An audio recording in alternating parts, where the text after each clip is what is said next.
चंडीगढ़ में भी लगा नाइट कर्फ्यू। रात 10 बजे से सुबह 5 बजे तक पाबंदी। भीड़ भाड़ वाली जगह पर हमेशा तैनात रहेगी पुलिस। सोशल डिस्टेंसिंग का रखा जाएगा पूरा ख्याल। हरियाणा में ओमिक्रॉन के खतरे के बीच सूबे के 11 जिले रेड जोन घोषित। बढ़ाई गई पाबंदियां। शाम 6 बजे तक खुलेंगे बाजार। 12 जनवरी तक लागू रहेगी सख्ती। पीएम मोदी की सुरक्षा में हुई चूक का मामला पहुंचा सुप्रीम कोर्ट। आज होगी मामले पर सुनवाई। पंजाब सरकार ने जांच के लिए बनाई है हाई लेवल कमेटी। पहलवान सागर धनखड़ हत्याकांड में एक और गिरफ्तारी। आरोपी परवीन डब्बास 9 महीने से चल रहा था फरार। रेसलर सुशील कुमार समेत अब तक कई आरोपियों की हो चुकी है गिरफ्तारी। और हिमाचल में बर्फबारी का दौर जारी। तापमान में आई भारी गिरावट। कई जगह सड़क मार्ग हुए बंद। बर्फबारी का लुत्फ उठा रहे हैं पर्यटक।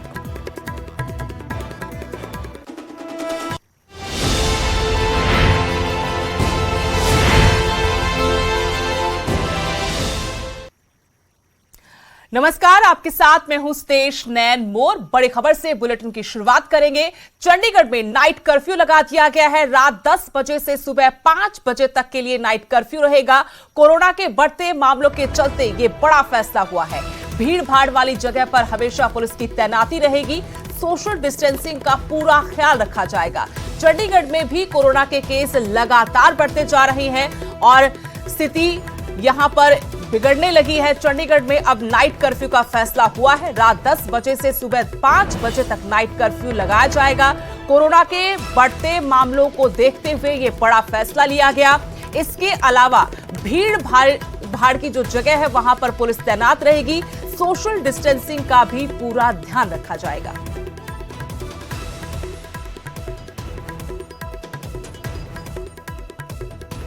हरियाणा में कोरोना के बढ़ते प्रकोप के चलते 11 जिलों को रेड जोन में घोषित कर दिया गया है। इन जिलों में जरूरी सेवाओं को छोड़कर सभी दुकानें, मॉल और बाजार शाम 6 बजे तक खुले रहेंगे। विशेष तौर पर 11 जिलों में पंचकुला, गुरुग्राम, फरीदाबाद, अंबाला, सोनीपत, करनाल, पानीपत, कुरुक्षेत्र, यमुनानगर, रोहतक और झज्जर के लिए नए नियम लागू होंगे। इन 11 जिलों में सभी सिनेमा घर, थिएटर और मल्टीप्लेक्स बंद रहेंगे। सभी स्पोर्ट्स कॉम्प्लेक्स, स्टेडियम और स्विमिंग पूल भी बंद रहेंगे। साथ ही इन सभी जिलों में एंटरटेनमेंट पार्क और बिजनेस टू बिजनेस एग्जीबिशन पर भी रोक रहेगी। सभी सरकारी और प्राइवेट संस्थानों के कार्यालयों में 50% स्टाफ के साथ काम करने की सलाह दी गई है। साथ ही अंतिम संस्कार और विवाह समारोह में 50 और 100 से ज्यादा लोग हिस्सा नहीं ले सकते। देखिए, जिस तरह से कोरोना बढ़ रहा है, सरकार का सोचना ठीक होगा और मैं समझता हूँ कि सरकार सही कदम उठा रही है। इससे अगर बचना है तो ज़रूरी भी है। क्या कहेंगे, पहले भी कहीं ना कहीं व्यापार काफ़ी स्लो होगा। देखिए, व्यापार में फ़र्क तो पड़ता ही है। ऐसा नहीं है कि फ़र्क ना पड़े, फ़र्क तो पड़ता है। देखिए, ऐसा है, ये जो निर्देश आए हैं मेरे हिसाब से ठीक है। जिस हिसाब से केसेस बढ़ रहे हैं, कल भी पहले इसके अंदर 55 केस आए थे। केसेस तो बढ़ रहे हैं। आज मैं देख रहा था टीवी पे, काफ़ी केसेस बढ़ रहे हैं। तो केसेस बढ़ रहे हैं, देखो सावधानी तो बरतनी पड़ेगी, सोशल डिस्टेंस मेंटेन करनी पड़ेगी। और 6 बजे बंद होने का एक तो फ़ायदा ये होगा कि लोग अपने घर टाइमली चले जाएंगे। हाल में करनाल जिले में कुछ कोरोना केसेस को देखते हुए कल 5 जनवरी को कुछ और गाइडलाइंस जारी की गई है, जिसके अनुसार शाम 6 बजे से लेकर सुबह 5 बजे तक कुछ रेस्ट्रिक्शंस और लगाई गई है। शाम को 6 बजे के बाद में केवल जो इसेंशियल सप्लाईज की सर्विसेज है, जैसे मेडिकल, मिल्क, यही खुली रह सकती है दुकानें। इसके अलावा जो दुकानें हैं वो बंद रहेगी। साथ ही पार्क्स वगैरह, जो एंटरटेनमेंट हॉल्स है, सिनेमा हॉल्स है, ये इत्यादि भी बंद रहेंगे। कोरोना की तीसरी लहर का खतरा लगातार बढ़ता जा रहा है। हरियाणा के सबसे बड़े मेडिकल संस्थान रोहतक पीजीआई में भी मरीजों की संख्या लगातार बढ़ रही है। पीजीआई के डॉक्टर्स और मेडिकल स्टाफ भी कोरोना संक्रमित हो रहे हैं। संस्थान के 5 डॉक्टर और 3 स्वास्थ्य कर्मी कोरोना पॉजिटिव पाए गए हैं, जिसको देखते हुए मेडिकल में सभी स्वास्थ्य कर्मियों के लिए अलर्ट जारी कर दिया गया है। साथ ही विंटर वेकेशन पर चल रही डॉक्टर्स की छुट्टियां भी रद्द करने के आदेश जारी किए गए हैं।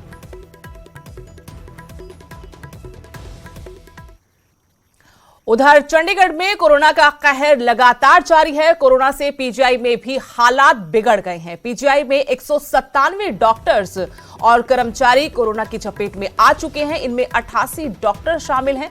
पिछले 3 दिनों में ही 147 के करीब डॉक्टर और हेल्थ वर्कर पॉजिटिव आ चुके हैं। इनमें से ज्यादातर दोनों डोज भी ले चुके हैं। राहत की बात यह है कि सिर्फ एक में ही गंभीर लक्षण हैं, बाकी सभी में माइल्ड सिम्टम्स हैं।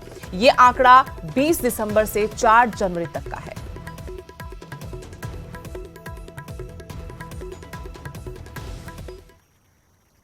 पंजाब में भी कोरोना का कहर बढ़ता ही जा रहा है। इटली से अमृतसर आई फ्लाइट में 125 लोग कोरोना वायरस से पॉजिटिव पाए गए।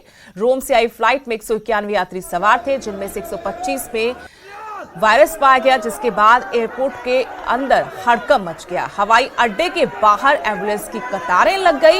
यात्रियों के परिजनों ने भी इस दौरान जमकर हंगामा किया। बाद में कुछ लोगों को वहीं पर क्वारंटीन किया गया, तो बाकी मरीजों को उनके जिलों में क्वारंटाइन किया। लेकिन ये हंगामे की तस्वीरें कल की हैं, जब ये फ्लाइट यहां पर आई। इनमें 125 यात्री पॉजिटिव पाए गए थे। बाहर परिजनों ने खूब हंगामा किया।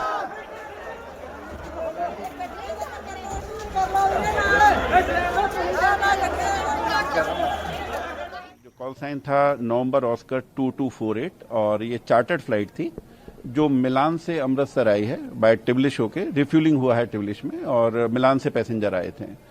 इसमें टोटल नंबर ऑफ पैसेंजर्स 179 थे, जिसमें चाइल्ड और इन्फेंट्स को एग्जेम्प्ट करने के बाद जो कैटेगरी होती है 160 लोगों का टेस्ट किया गया और 160 लोगों में 125 गॉट पॉजिटिव।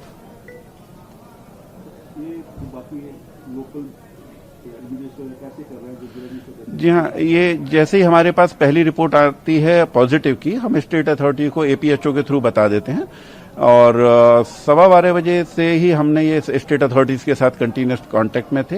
एडीसी मैडम से मेरी बात पर्सनली भी हुई थी और जब पहली कुछ सरप्राइजिंगली जब 50 रिपोर्ट हुआ तो उसमें मुझे बताया गया कि 30 पॉजिटिव हैं। पहली 50 जो रिपोर्ट जनरेट हुई थी, वहीं से हम लोगों ने अलर्ट शुरू हो गया था और क्योंकि 2 या 3 हो जब अभी तक आ रहे हैं, मैक्सिमम 7-8 का फिगर होता था, तो 30 out of 50 was an very alerting this things and immediately हमने स्टेट अथॉरिटी से कोऑर्डिनेट करके इनको प्रोविजंस बना दिए थे और जब टोटल 125 है, कुछ लोगों को यहाँ से ले जाया जा चुका है इंस्टीट्यूशनल क्वारंटीन के लिए। और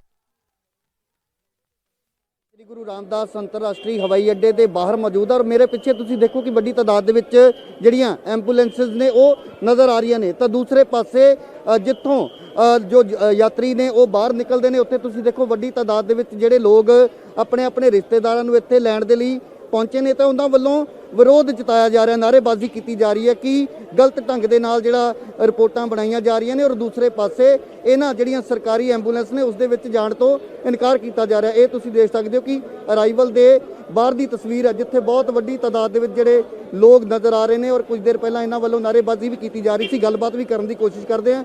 ਕਾਰਨ ਕੀ ਹੈ ਸਰ, ਕਿਉਂ ਤੁਸੀਂ ਇੱਥੇ ਜਿਹੜਾ ਵਿਰੋਧ ਜਤਾ ਰਹੇ ਹੋ, ਕਿਉਂ ਤੁਹਾਨੂੰ ਲੱਗ ਰਿਹਾ ਕਿ ਸਭ ਕੁਝ ਗਲਤ ਕੀਤਾ ਜਾ ਰਿਹਾ? ਭਾਜੀ ਇਸ ਤਰ੍ਹਾਂ ਆ ਕਿ 2-2, 3-3 ਡੋਜ਼ਾਂ ਲਾ ਕੇ ਇਟਲੀ ਜੋ ਲੋਕੀ ਆਏ ਆ ਫਲੈਟ ਵਿੱਚ ਆਉਣ ਲੱਗਿਆ ਟੈਸਟ ਰਿਪੋਰਟਿੰਗ ਕਰਾ ਕੇ ਆਏ ਆ, ਟੋਟਲ ਨੈਗੇਟਿਵ ਰਿਪੋਰਟਾਂ ਆਈਆਂ ਆ, ਜਦ ਕਿ ਇੱਕ ਰਾਤ ਦੇ ਵਿੱਚ ਇਹਨਾਂ ਨੇ ਪੋਜ਼ਿਟਿਵ ਕਰਤੀ ਹੈ। ਜਿਹੜੀਆਂ 에ਅਰ ਹੋਸਟ ਆਈਆਂ ਉਹਨਾਂ ਨੂੰ ਨੈਗੇਟਿਵ ਕਰੋਨਾ ਨਹੀਂ ਹੋਇਆ, ਜਿਹੜੇ ਮੁਲਾਜ਼ਮਾਂ ਨੂੰ ਕਰੋਨਾ ਹੋ ਗਿਆ।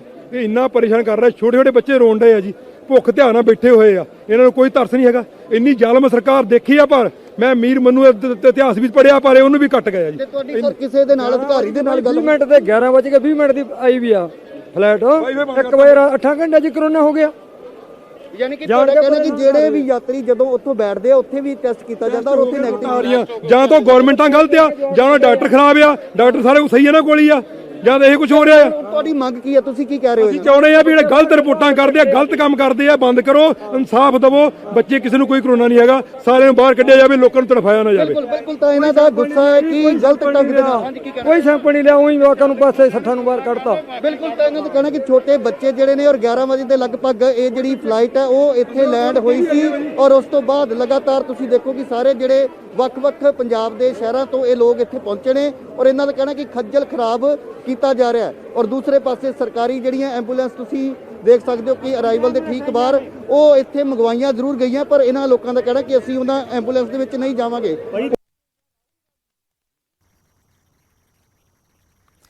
उधर हिमाचल प्रदेश में कोरोना की बिगड़ती स्थिति को देखते हुए नाइट कर्फ्यू लगा दिया गया है। कुछ और बंदिशें भी राज्य सरकार की ओर से लगाई गई हैं। इस बीच सीएम जयराम ठाकुर का कहना है कि वर्तमान स्थिति को देखते हुए ये माना जा रहा है कि प्रदेश में कोरोना की तीसरी लहर आ गई है। उन्होंने कहा कि कोरोना की स्थिति और बिगड़ी तो बंदिशें बढ़ाई जा सकती हैं। देखिए, कोविड के बारे में कोई प्रेडिक्शन करना बड़ा मुश्किल काम है। ये परिस्थितियां आप देख रहे हैं। आज से 5 दिन पहले हम 336 पर थे, मतलब एक्टिव केसेस 336 थे, और आज बढ़ करके वो 11,500 से ऊपर हो गए। क्यों? मेरे ख्याल में 11,500 से ऊपर हो गए, 11,500 के करीब हो गए। तो इसका सीधा संदेश है कि ये थर्ड वेव जो है हिमाचल प्रदेश में भी प्रवेश कर चुकी है। ऐसी सूरत में हिमाचल प्रदेश में हमको ये सुनिश्चित करना होगा कि अगर इसी तरह मामले बढ़ते तो रिस्ट्रिक्शंस आने वाले समय में लगेंगी ही लगेंगी। देश भर में कोरोना वायरस ने फिर से रफ्तार पकड़ ली है और महज एक दिन में ही 58,000 से सीधे 90,000 से ज्यादा मामले सामने आए हैं। हालांकि भारत में अभी तक हुई जीनोम सीक्वेंसिंग के आधार पर 2,600 मामले नए वेरिएंट ओमिक्रॉन के हैं।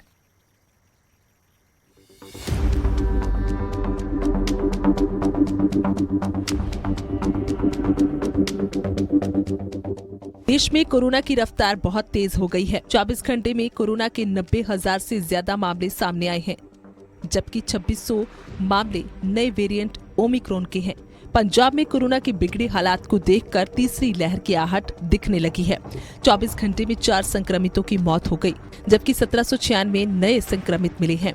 पॉजिटिविटी रेट में इजाफा होकर 7.95% पहुंच गया है। हरियाणा में 2,176 नए मामले सामने आए हैं। हिमाचल में 374 नए मामले सामने आए। कोरोना के बढ़ते मामलों के चलते पड़ोसी राज्य हरियाणा के बाद अब पंजाब सरकार ने भी राज्य में नाइट कर्फ्यू लगा दिया, जबकि हिमाचल में पंजाब से पहले ही नाइट कर्फ्यू लगा दिया गया था। सवेरे जिहड़ी फ्लाइट आई है इटली तो ਉਹਦੇ टोटल 160 पैसेंजर सन। 160 जो 125 ਜਿਹੜੇ टूरिस्ट ਸੀਗੇ ਉਹ ਪੋਜ਼ਿਟਿਵ ਆ ਗਏ। ਮੈਂ ਸਮਝਦਾ ਜਿਹੜੀਆਂ ਫਲਾਈਟਾਂ ਆ ਰਹੀਆਂ ਨੇ ਬਾਹਰ ਦੇ ਮੁਲਕਾਂ ਤੋਂ ਉਹਦੇ ਚੋਂ ਵੀ ਕਾਫੀ ਪੋਜ਼ਿਟਿਵ ਜਿਹੜੇ ਨੇ ਟੂਰਿਸਟ ਆ ਰਹੇ ਨੇ। ਸੋ ਬਾਹਰੋਂ ਜਿਹੜੇ ਕੇਸ ਆਉਂਦੇ ਨੇ ਪੋਜ਼ਿਟਿਵ ਉਹਦੇ ਨਾਲ ਇਹ ਜਿਹੜਾ ਵਾਇਰਲ ਜਿਹੜਾ ਉਹ ਵਧਣਾ ਸਟਾਰਟ ਹੋਇਆ। ਸੋ ਮੈਂ ਸਮਝਦਾ ਹੁਣ ਬਹੁਤ ਕੇਸ ਜਿਹੜੇ ਨੇ ਪੰਜਾਬ 'ਚ ਵੀ ਆਉਣੇ ਚਾਲੂ ਹੋ ਗਏ। लेकिन सवाल ये है कि दुनिया भर में हलचल पैदा करने वाले ओमिक्रॉन को लेकर कहां जा रहा है। ये हल्का वेरिएंट है और संक्रामक है, लेकिन नुकसान नहीं पहुंच रहा। अगर इस बात को मान भी लें तो ये सवाल है कि अगर भारत में ओमिक्रॉन के सिर्फ 28,000 के आसपास मामले हैं तो 24 घंटे में सामने आए 90,000 मामलों में कौन सा वेरिएंट है। अगर इन मामलों में दूसरी लहर में तबाही मचाने वाला डेल्टा या डेल्टा प्लस वेरिएंट है तो क्या एक बार फिर कोरोना खतरा पैदा कर रहा है, या फिर तेजी से बढ़ रहे ये सभी मामले ओमिक्रॉन वेरिएंट के हैं, लेकिन जीनोम सीक्वेंसिंग ना होने के चलते पता नहीं चल रही। नपिंदर बराड़ के साथ bureau report, news 18। PM Modi की सुरक्षा में हुई बड़ी चूक को लेकर बीजेपी की ओर से वीडियो जारी किया गया है। वहीं इस मसले पर पंजाब की चन्नी सरकार घिरी हुई है। अब चन्नी सरकार ने इस मसले की जांच के लिए हाई लेवल कमेटी का गठन भी कर दिया है। ये कमेटी 3 दिनों में अपनी रिपोर्ट तैयार करेगी। उधर सुरक्षा में चूक का मामला सुप्रीम कोर्ट तक पहुंच गया। चीफ जस्टिस की बेंच इस पर आज सुनवाई करेगी।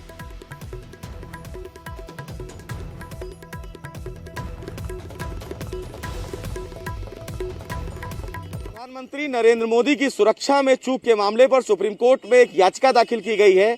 दरअसल सुप्रीम कोर्ट में याचिका लॉयर्स वॉइस नाम के एक संगठन ने दाखिल की है, जिसमें यह मांग की है कि सुप्रीम कोर्ट देश के प्रधानमंत्री की सुरक्षा में हुए चूक के मामले में संज्ञान ले। हालांकि सुप्रीम कोर्ट में जो जनहित याचिका दाखिल की गई है उसमें यह भी कहा गया है कि पंजाब के मुख्यमंत्री, पंजाब के डीजीपी और पंजाब के मुख्य सचिव को इस पूरे मामले में जवाबदेही के लिए सुप्रीम कोर्ट इस मामले में आगे आदेश जारी करे। वहीं सुप्रीम कोर्ट में जनहित याचिका जो दाखिल की गई उसमें यह कहा गया है कि सुप्रीम कोर्ट इस पूरे मामले को संज्ञान में लेकर मामले की सुनवाई जल्द से जल्द करे, क्योंकि ये देश के प्रधानमंत्री की सुरक्षा से जुड़ा हुआ मामला है। बहरहाल सुप्रीम कोर्ट इस याचिका पर सुनवाई को तैयार हो गया है। कल इस पूरे मामले में देश की सबसे बड़ी अदालत सुनवाई करेगी। आपको बता दें कि प्रधानमंत्री नरेंद्र मोदी कल पंजाब में कुछ चुनावी सभा को संबोधित करने जा रहे थे, लेकिन एक फ्लाईओवर को क्रॉस करते समय उनकी सुरक्षा में सेंध लगी, जिसके बाद सियासी घमासान मच गया। मामला देश की सबसे बड़ी अदालत पहुंच गया है। अब देखना बेहद अहम होगा कि जब देश की सबसे बड़ी अदालत प्रधानमंत्री की सुरक्षा के चूक के मामले में दाखिल याचिका पर सुनवाई करेगी तो पंजाब सरकार का जवाब इस पूरे प्रकरण को लेकर क्या होता है। कैमरामैन हरीश के साथ सुशील पांडे, न्यूज़ 18, दिल्ली। तो पीएम मोदी की सुरक्षा में सेंधमारी को लेकर जो याचिका सुप्रीम कोर्ट में लगाई गई है उस पर आज सुनवाई होगी। उधर पीएम की सुरक्षा की चूक के मामले में चंडीगढ़ में बीजेपी ने चन्नी सरकार के खिलाफ प्रदर्शन किया और इसे सोची समझी साजिश करार दिया।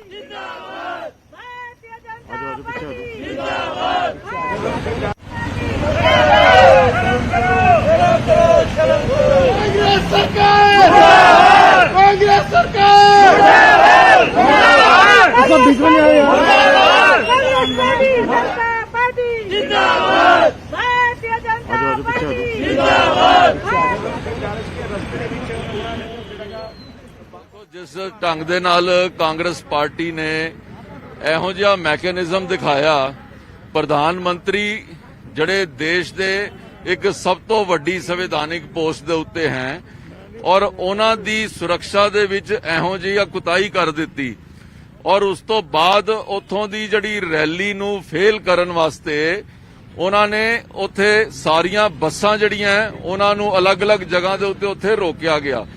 ਅੱਜ ਉਹਦੀ ਸਾਰੀ डिटेल ਉਹਦੀਆਂ ਵੀਡੀਓਜ਼ ਬਣਾ के उन पार्टी ने। अभी के लिए इस बुलेटिन में इतना ही। नमस्कार।